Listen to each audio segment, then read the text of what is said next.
Oho. Assalomu alaykum qo'shni. Va alaykum assalom. Assalomu alaykum. Yaxshimisizlar? Rahmat. Bu mashina kimniki? Mashina yeng kelgan qo'shniniki.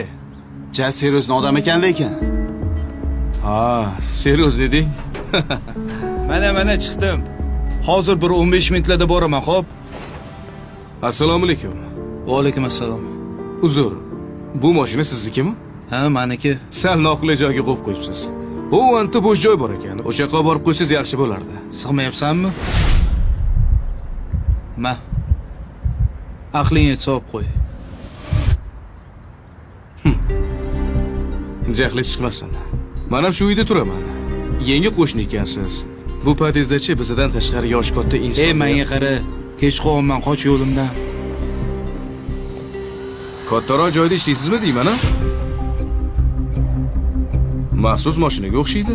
Ey, tergovchimisan, namuncha surishtirding? Endi xodimlarga hamma narsa mumkin degan emasdir, bu to'g'rimi? Ha, yana mashinangizni shoxlarini ruxsatnomasi bormi? Menga qara, hozir ko'rsatsam, yonasan. Mayli. Ma.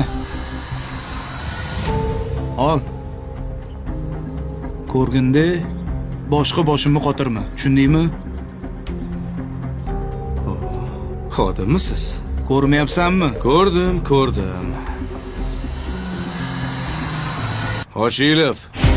Ey, qo'yvor! Ko'rmadingmi hujjatimni? Xodimman deyapman senga. Ko'rdik. Soxtasini ko'rdik. Mana bu rostakasimi bo'ladi. Ko'rdingmi? Hochilov. Labbay.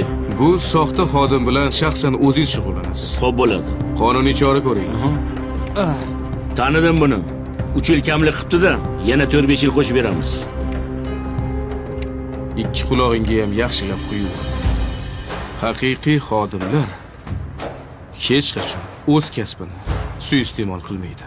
Ba'zi soxta xodimlar dastidan qolganlar ham yomon ko'rinishyapti. Hammasiga qonuniy javob berasan. Olib ketinglar buni.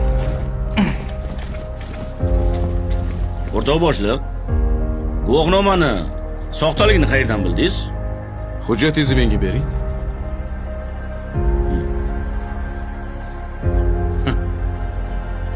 Tushundim. O'rtoq boshliq, nima qilay? Ortimizdan qayda? Xo'p bo'ladi. Ketdik.